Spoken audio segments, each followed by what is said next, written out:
కానీ అలా ఉంటే, అవతారమూర్తి అయినటువంటి సీతమ్మగానే ఆవిడ అలా ఉంటే, ఆయన ఏ అవతారంలో ఉన్నా ఎప్పుడైనా సరే ఆయన కంటే ముందే ఆవిడ వస్తుందిట. కనుకనే ఇక్కడ సీతమ్మగా ఆవిడ జనక మహారాజు యొక్క చూడండి, అమ్మవారు అర్చక స్వాములు అమ్మవారిని అలాగా దీన్ని ఆ చేతిలో ఉంచుకొని దీన్ని కైత్తల సేవ అంటారు సంప్రదాయంలో.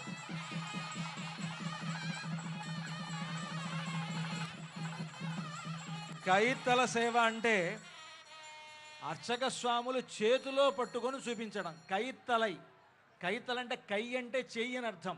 కైత్తల సేవ అంటే చేతి పైన ఉంచుకొని అర్చక స్వాములు మనందరికీ కూడా దర్శింపజేస్తున్నారు. అదుగో తూర్పు వైపు నుండి ప్రదక్షిణంగా అమ్మవారు అలాగ దక్షిణం వైపు నుండి అలాగ పశ్చిమం వైపుకు, పశ్చిమం నుండి ఉత్తరం వైపుకు వెళ్ళి మళ్ళీ తూర్పుకి వచ్చి ఉండి స్వామివారికి అభిముఖంగా కూర్చుంటారు. దీనికే శ్రీయోద్వాహము అని పేరు. కళ్యాణం ఒక భద్రాచలంలో జరిగేటువంటి సీతారాముల కళ్యాణంలో సంవత్సరానికి ఒకమారు మాత్రమే ఈ విధంగా సీతమ్మ వారు ఎదురుగా ఉండి కళ్యాణాన్ని స్వీకరిస్తారు. 360 రోజులు స్వామివారికి నిత్య కళ్యాణం జరుగుతుంది. అయినా సీతమ్మ వారు పక్కనే ఉండి కళ్యాణం స్వీకరిస్తారు ప్రతిరోజు కూడా. కానీ ఒక శ్రీరామనవమి నాడు మాత్రమే ఈ విధంగా రాముల వారికి అభిముఖంగా ఉండి రాముల వారి ఎదురుగా కూర్చొని అందరి వలె ఆవిడ ఒక కళ్యాణాన్ని ఈనాడు స్వీకరిస్తుంది. ఇది నిజంగా గొప్ప సౌలభ్యం అంటారు. అర్చావతారమే గొప్ప సౌలభ్యం అయితే, అర్చావతారంలో భక్త పరాధీన అర్చకాభిమతిత స్వీకుర్వతే విగ్రహం అంటారు. అర్చకాభిమతిత, అర్చకులు ఏ విధంగా అక్కడ సేవను చేస్తారో వారి యొక్క సేవను గ్రహిస్తారు స్వామివారు అమ్మవారు కూడా. ఇక్కడ రామచంద్రమూర్తి మామూలుగా ఆయన విభవావతారంగా ఉన్నప్పుడు ఆయన స్వతంత్రుడు. విభవావతారంగా అంటే రాముడుగా త్రేతాయుగంలో అవతరించినప్పుడు ఆయనకు స్వాతంత్ర్యం ఉంది. అదే ఇప్పుడు ఆయన అర్చావతారంగా ఉన్నాడు. భద్రాచలంలో, భద్రాచల క్షేత్రంలో ఆయన ఒక అర్చామూర్తిగా విగ్రహ రూపంలో వేంచేసి ఉన్నాడు. ఇప్పుడు అర్చకులు ఏ విధంగా నడిపిస్తే ఆ విధంగా నడుచుకుంటాడనమాట. ఇప్పుడు అర్చకులు ఏం అవుతారు ఇక్కడ అంటే, అర్చక స్వాములు ఒక సందర్భంలో తల్లి అవుతారు భగవంతుడికి, ఒక సందర్భంలో మంత్రి అవుతారు, ఒక సందర్భంలో వాళ్లే పుత్రులు అవుతారు, ఒక సందర్భంలో భార్య అవుతారు. ఒక అర్చకుడే ఇన్ని రకాల పాత్రలు పోషిస్తాడనంట. ఇది స్వామివారికి ఏమిటంటే ఆయన చేసేది, అభిషేకం చేసేటప్పుడు తల్లి అవుతాడు, అలాగే ఆయనకు ఆరగింపు చేసేటప్పుడు భోజనం పెట్టేటప్పుడు తల్లి అవుతాడు, ఆయన ఊరేగింపు జరిగేటప్పుడు ఈ వీధిలో ఊరేగింపు జరగాలి, ఆ వీధిలోకి వెళ్ళాలి, ఈ వీధిలోకి వెళ్ళాలి అని నిర్దేశించేటువంటి వాడు అర్చక స్వామి. కనుక మంత్రిగా ఉండి ఆ ఊరేగింపును నడిపిస్తారట అర్చక స్వామి. కనుక ఇక్కడ అర్చకాభిమతిత స్వీకుర్వతే, అర్చకాభిమతిత అర్చకులైనటువంటి వారు. అర్చకులంటే మీరంతా అనుకుంటారు అర్చకులు చేస్తున్నట్టుగా, అలా కాదండి. భక్త పరాధీన. అర్చకులంటే కేవలం వాళ్ళనే కాదు, వాళ్ళు ఒక రకంగా సేవ చేస్తున్నారు, మనం ఒక రకంగా సేవ చేస్తున్నాం. మనం చేసేది అర్చకత్వమే, వాళ్ళు చేసేది అర్చకత్వమే. అంతే తప్ప అర్చకులంటే వారు మాత్రమే అనుకోకండి. కాకపోతే వారికి అలాంటి ఒక యోగ్యతను భగవంతుడు కలుగజేశాడు, వాళ్ళు అలా ఉన్నారు. మనకు కొన్ని యోగ్యతలు కలుగజేశారు. మనం ఆయనకి అనేక రకాలుగా ఆభరణాలు సమర్పిస్తున్నాం. చూడండి, త్వరలో మనకు తెలంగాణ ప్రభుత్వం మన భద్రాచల క్షేత్రానికి 350 కోట్లు రిలీజ్ చేసి భద్రాచల క్షేత్రాన్ని అభివృద్ధి చేస్తోంది అని అంటే వాళ్ళు కూడా స్వామికి చేసేటువంటి అర్చకత్వమే అది. అంటే గవర్నమెంట్ మొత్తం తెలంగాణ రాష్ట్రం అంతా కూడా ఈనాడు రామసేవలో తరిస్తోంది అంటే ఎంత గొప్ప విషయం అది. ఇదంతా కూడా అర్చకత్వమే, అంతా అర్చనే. ఒక్కొక్కళ్ళు ఒక్కొక్క రకమైనటువంటి అర్చన చేస్తారు. స్వామివారి ఇక్కడికి రావడానికంటే ముందు సంకీర్తనార్చన జరిగింది. వేద పండితులైనటువంటి వారు వేద మంత్రార్చన చేశారు. అర్చక స్వాములు అక్కడ వారికి నేరుగా స్వామివారికి పరిచర్యలు చేస్తున్నారు. అమ్మవారికి శ్రీయోద్వాహం అనేటువంటి కార్యక్రమంలో స్వామివారికి అభిముఖంగా సీతమ్మ వారిని వేంచేపు చేసి వెంటనే ఇప్పుడు మన కళ్యాణోత్సవాన్ని ప్రారంభించబోతూ ఉన్నారు అర్చక స్వాములు. అంతా కూడా సేవించండి. ఆ సీతమ్మ వారు ఆనాడు ఆ రాముడి కంటే కూడా ముందుగా వచ్చింది అని, దీనికి ఒక సందేహం మనకి రావచ్చు. రాముడి కంటే ముందే వచ్చింది అంటే రాముడి కంటే సీతమ్మ పెద్దదా అని సందేహం వస్తుంది మీకు. ఇలాంటి సందేహాలు రాకుండా ఉండడం కోసమని రాముడి కంటే ముందే ఆవిడ వచ్చినా రాముడు లోకంలో అవతరించిన తర్వాత తాను బయటికి కనిపించింది అన్నారు. అంటే బయటికి కనిపించడం ముఖ్యం, కానీ బయటికి రావడం కాదు ముఖ్యం. పైలోకం నుండి కింద లోకానికి వచ్చింది. జనక మహారాజు దున్నేటువంటి యజ్ఞభూమిలో చేరింది. చేరి రామచంద్రమూర్తి భూలోకానికి వచ్చిన తర్వాత జనక మహారాజు భూమిని దున్నుతున్నప్పుడు దున్నినప్పుడు ఆ భూమి నుండి ఆవిడ ఆవిర్భవించింది. కనుక సీతమ్మ వారు ముందే వచ్చిందంటే అర్థం రాముడి కంటే ముందు పుట్టిందని అర్థం కాదు. రాముడు భూలోకంలో అవతరించిన తర్వాతే ఆవిడ వచ్చింది. కనుక ఆ విధంగా అంటే ఆవిడ ముందు రావడంలో ఉద్దేశం ఏమిటంటే స్వామివారి కంటే ముందే ఒక సేవకురాలుగా తాను ఉంటుంది అని చెప్పడం దీంట్లో ఉద్దేశం. కనుక అలాంటి సీతమ్మ వారు ఇక్కడికి వేంచేసి ఉన్నారు.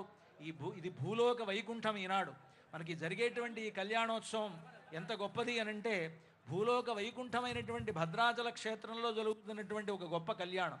శ్రీరమ సీతగాగ నిజ సేవక బృందము వీర వైష్ణవాచార జనంబుగాగా విరజానిది గౌతమిగా వికుంఠమున్నారయ భద్రశైల శిఖరాగ్రముగాగ వసించు చేతనోద్ధారకుడైన విష్ణుడవు దాశరథి కరుణాపయోనిధి అంటూ రామదాసు గారు అంటారు.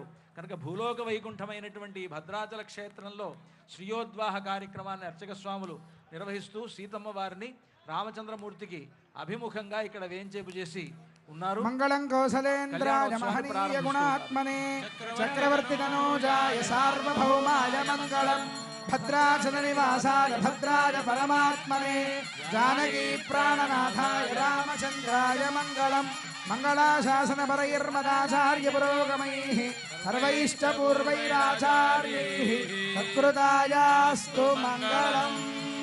ఓంకార రామ గోవింద భక్త రామదాస వరద గోవింద. జై శ్రీరామ్, జై జై శ్రీరామ్.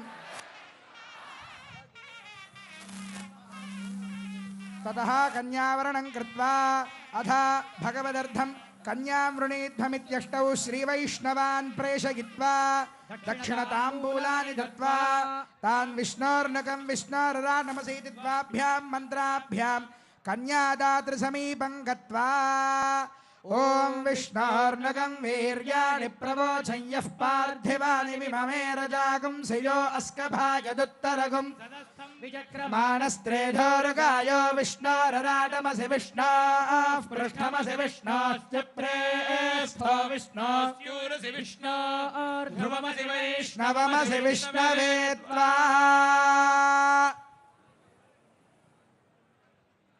విష్ణోరరాటమసి విష్ణోః పృష్ఠమసి విష్ణోశ్చ ప్రేస్థో విష్ణోస్యూరసి విష్ణోర్ధ్రువమసి వైష్ణవమసి విష్ణవే త్వా. ఈ శ్రీయోద్వాహం జరిగిన తర్వాత అష్టౌ బ్రాహ్మణాన్ ప్రేషయిష్యే అని ఇక్కడ కళ్యాణ వాక్యం చెప్తున్నది. 8 మంది బ్రాహ్మణులను 8 దిక్కులకి పంపిస్తూ ఉన్నారు. ఇప్పుడు అందరికీ మాలాంటి వాళ్ళందరికీ మెళ్ళో కండువా వేసి తాంబూలం ఇచ్చారు కదా. తాంబూలం ఇచ్చి మీరు 8 దిక్కులకి వెళ్ళి సరైనటువంటి వధువుని వెతుక్కురండి అని మనం పంపిస్తున్నారని అర్థం. మేము వెళ్ళి ఆ వధువుని వెతుక్కుని వచ్చాం. వెతుక్కుని వస్తే ఎవరావిడ అంటే అదుగో ఉన్నది సీతామహాలక్ష్మి అని మేము చెప్పాలి. ఆ సీతామహాలక్ష్మి అని చెప్పిన తర్వాత ఆ ఎదురుగా ఉండేటువంటి వాడు ఎవరు అనంటే సాక్షాత్తు మహావిష్ణు స్వరూపు అయినటువంటి రామచంద్రమూర్తి అని చెప్పాలి. మహావిష్ణు ఇప్పుడు ఇక్కడ కన్యాదానం అనేటువంటిది చేసేటప్పుడు కన్యాదాత అయినటువంటి వాడు మామూలుగా మన ఇళ్లలో మన పెళ్ళిళ్ళు చేసినా కన్యాదాతలమైనటువంటి మనం ఎదురుగా వచ్చినటువంటి అల్లుడు గారిని సాక్షాత్తు మహావిష్ణు స్వరూపుడనే అనుకొని దానం చేయాలి. కన్యాదానం చేసేటప్పుడు అవతలు ఉండేటువంటి వాడు నా అల్లుడు, ఈవిడ నా కూతురు అనేటువంటి భావన కాదు. మామూలుగా మనకు కూడా మన ఇంట్లో మన అమ్మాయిని చీ లాసౌ అంటాం కదా. మనం చీ లాసౌ అంటే ఏంటి అర్థం అంటే చిరంజీవి, లక్ష్మి, సౌభాగ్యవతి అని. అంటే ఈ కూతుర్ని లక్ష్మీ స్వరూపంగా భావిస్తున్నాం. అవతల ఉండేటువంటి స్వామిని రామచంద్రమూర్తిని సాక్షాన్ మహావిష్ణు స్వరూపాయ వరాయ అని సంభావించాలి. అది మామూలుగా మన పెళ్ళిళ్ళలోనే ఇలా ఉంటే ఇక్కడ జరిగేది ఎవరిది కళ్యాణం అంటే జగదానందకారకుడైనటువంటి రామచంద్రమూర్తి ఆయన అలాంటి రామచంద్రమూర్తికి సీతా మహాలక్ష్మినిచ్చి వివాహం చేస్తున్నారు. దానికోసమని ఈ అష్టౌ బ్రాహ్మణాన్ ప్రేషయిష్యని 8 మంది బ్రాహ్మణులను 8 దిక్కులకి పంపించారు. వీళ్ళు వచ్చి 8 మంది బ్రాహ్మణులు కూడా చెప్తున్నారు, ఈ ఫలాని సీతమ్మ ఉన్నది, ఆవిడ ఈ గోత్రానికి చెందింది, ఫలాని రామచంద్రమూర్తి ఉన్నాడు, ఆయన ఒక గోత్రానికి చెందినటువంటి వాడు, ఆయన గోత్రం ఫలానిది, ఈవిడ గోత్రం ఇది అని చెప్తాం అన్నమాట. ఈ చెప్పినప్పుడు ఆ గోత్రానికి సంబంధించినటువంటి ఋషులకి సంబంధించినటువంటి ప్రవరలు ఇవన్నీ కూడా చెప్తాం. ఇక్కడ రామచంద్రమూర్తి యొక్క గోత్రం అచ్యుత గోత్రం, సీతమ్మ వారి యొక్క గోత్రం సౌభాగ్య గోత్రం. ఈ సీతమ్మ వారిని చెప్పేటప్పుడు చాలామంది అనుకుంటూ ఉంటారు, రామచంద్రమూర్తి రాజు కదండి, సీతమ్మ వారు కూడా రాజకుమార్తె కదండి, మరి వాళ్ళకి వర్మ అని చెప్పాలి కదా అని. కానీ భద్రాచలంలో ఆ రామచంద్రమూర్తిని శర్మగానే వర్ణిస్తారు. అదేంటంటే కొంతమంది అనుకుంటూ ఉంటారు, కొంతమంది వాళ్ళ మనస్సులో అనుకుంటూ ఉంటారు, శర్మ అని బ్రాహ్మణుల్ని పిలవాలి, వర్మ అని రాజుల్ని పిలవాలి అని. కానీ ఇది మామూలుగా లోకంలో ఉండేటువంటి సామాన్యమైనటువంటి ధర్మం అది. కానీ భగవంతుడి విషయంలో అలా కాదుట. అసలు బ్రాహ్మణుణ్ణి శర్మ అంటున్నారంటే దానికి కారణం ఏంటో తెలుసునా? బ్రాహ్మణులకి భూసురులు అని పేరు. భూసురులు అంటే భూమి మీద ఉండేటువంటి దేవతలు అని, అంటే భూదేవతలు అని పేరు, భూసురులు అని. భూసురులు కనుక దేవతలకు శర్మ అని పేరు. శర్మ అనేటువంటి మాట బ్రాహ్మణులకని కాదు, శర్మ అనేటువంటి పదం దేవతలకు పేరు. దేవతలు వీళ్ళు భూదేవతలు గనక భూసురులైనటువంటి వీళ్ళని శర్మ అనమన్నారు తప్ప శర్మ అంటే వీళ్ళకి హక్కని కాదు అర్థం. అక్కడ రామచంద్రమూర్తి సీతమ్మ వారు దేవతలుగా ఉండి మన యొక్క కైంకర్యాన్ని స్వీకరిస్తున్నారు. రామచంద్రమూర్తిని సీతమ్మ వారిని దేవతలుగా భావిస్తేనే కదా మనం వారికి కైంకర్యం చేసేది. లేకపోతే ఎందుకు కైంకర్యం చేస్తాం? మామూలుగా ఎంతమంది రాజులు పరిపాలించలేదు, ఎంతమంది గొప్ప తేజస్సుతో వెలగలేదు లోకంలో. నిన్న మనం చెప్పుకున్నాం ఎదుర్కోలు ఉత్సవంలో, రామచంద్రమూర్తి వంశంలోనే రఘుమహారాజు అనేటువంటి వాడు పుట్టాడు. ఆయన కుబేరుడితో యుద్ధాన్ని ప్రకటించాడు. రామచంద్రమూర్తి తండ్రి దశరథ మహారాజు దేవతలకు కూడా యుద్ధాల్లో సహకరించాడన్నాం. అంత గొప్పవాళ్ళైన దైవం కనుక సాక్షాత్తు మహావిష్ణువే లోకంలో రామచంద్రమూర్తిగా అవతరించాడు కనుక ఆయనకు శర్మ అనేటువంటి పేరు. పరబ్రహ్మ శర్మణో నప్త్రే వ్యూహ వాసుదేవ శర్మణ పౌత్రాయ విభవ వాసుదేవ శర్మణ పుత్రాయ అంటూ రామచంద్రమూర్తిని శర్మగా భావిస్తాం. రాముడు ఎప్పుడైతే శర్మ అయ్యాడో సీతమ్మ వారు కూడా ఆ శర్మకు సంబంధించినటువంటి వంశమే అవుతుంది. ఆవిడ కూడా క్షీరార్ణవ శర్మణ పుత్రీం అంట. క్షీర సముద్రం యొక్క పుత్రికి ఆవిడ. అలాగే విశ్వంభర శర్మణో నప్త్రీం, విశ్వంభర శర్మ అనేటువంటి వాని యొక్క మునిమనవరాలు ఆవిడ. రత్నాకర శర్మణ పౌత్రీం, రత్నాకర శర్మ అనేటువంటి వాని యొక్క మనవరాలు సీతమ్మ వారు అనంటూ సీతమ్మ వారికి సంబంధించిన రాముల వారికి సంబంధించినటువంటి గోత్ర ప్రవరలను ఇప్పుడు అర్చక స్వాములు పఠిస్తారు. వీటిని వింటే మన గోత్రాభివృద్ధి అవుతుందంటారు. మన గోత్రాభివృద్ధి కావడానికి ఈ గోత్ర ప్రవరలను వినాలి.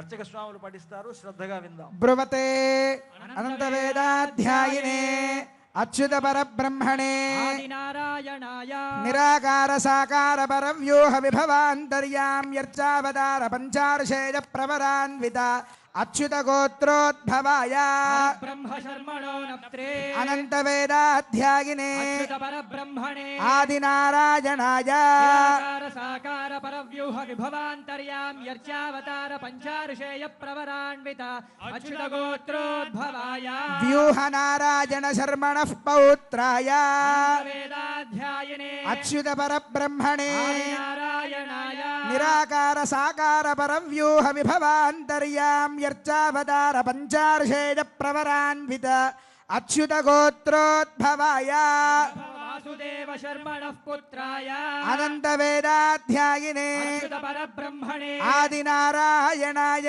నిరాకార సాకార పరవ్యూహ విభవాంతర్యామ్యర్చావతార పంచార్షేయ ప్రవరాన్విత అచ్యుత గోత్రోద్భవాయ భద్ర సాక్షాత్ శ్రీమన్నారాయణ స్వరూపాయ భద్రాచల శ్రీరామ నారాయణ స్వామినే వరాయ చతుర్వేదాధ్యాయిని భాగ్య విశ్వంభరే నిరాకార సాకార చితీశ్వర త్రయార్షేయ ప్రవరాన్విత సౌభాగ్యగోత్రోద్భవా విశ్వంభర శర్మణో నప్త్రే చతుర్వేదాధ్యాయిని సౌభాగ్య విశ్వంభరే నిరాకార సాకార చిదిదీశ్వరత్రయార్షేయ ప్రవరాన్విత సౌభాగ్యగోత్రోద్భవా రత్నాకర శర్మణః పౌత్రే చతుర్వేదాధ్యాయిని సౌభాగ్య విశ్వంభరే నిరాకార సాకార చిదిదీశ్వరత్రయార్షేయ ప్రవరాన్విత సౌభాగ్యగోత్రోద్భవా ఆర్ణవ శర్మణః పుత్రే చతుర్వేదాధ్యాయిని సౌభాగ్య విశ్వంభరే నిరాకార సాకార చిదిదీశ్వరత్రయార్షేయ ప్రవరాన్విత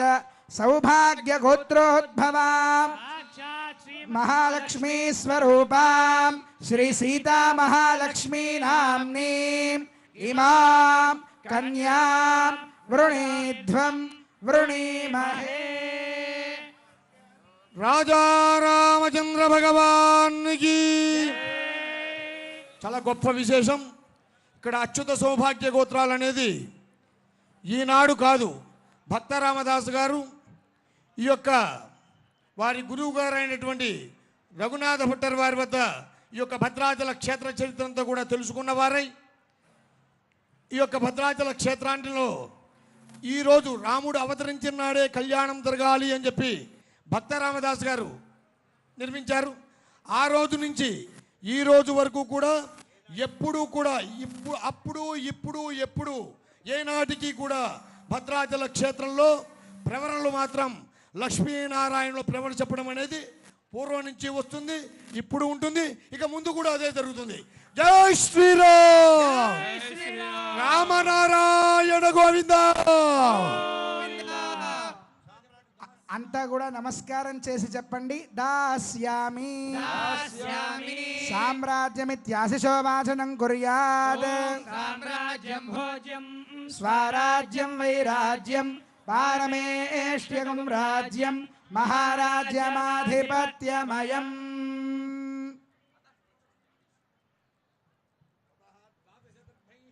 ద్వాదశదర్భైః చతుర్వింశత్యంగుళాయాం యోక్త్రం కల్పయిత్వా సుగంధేనానులిప్య తండులోపరినిధాయ అర్యమణం సోమమితి ద్వాభ్యాం మంత్రాభ్యాం యోక్త్రమభిమంత్ర్య అర్యమణం బృహస్పతిమింద్రం దానాయ చోదయ వాచం విష్ణుగుం సరస్వతీగుం సవితారం చ వాజినం సోమగుం రాజానం వరుణమగ్నిమన్వారభామహే ఆదిత్యాన్ విష్ణుగుం సూర్యం బ్రహ్మాణం చ బృహస్పతిం యోక్త్రాధిదేవతాయై శ్రీం శ్రియై నమః ఆవాహయామి.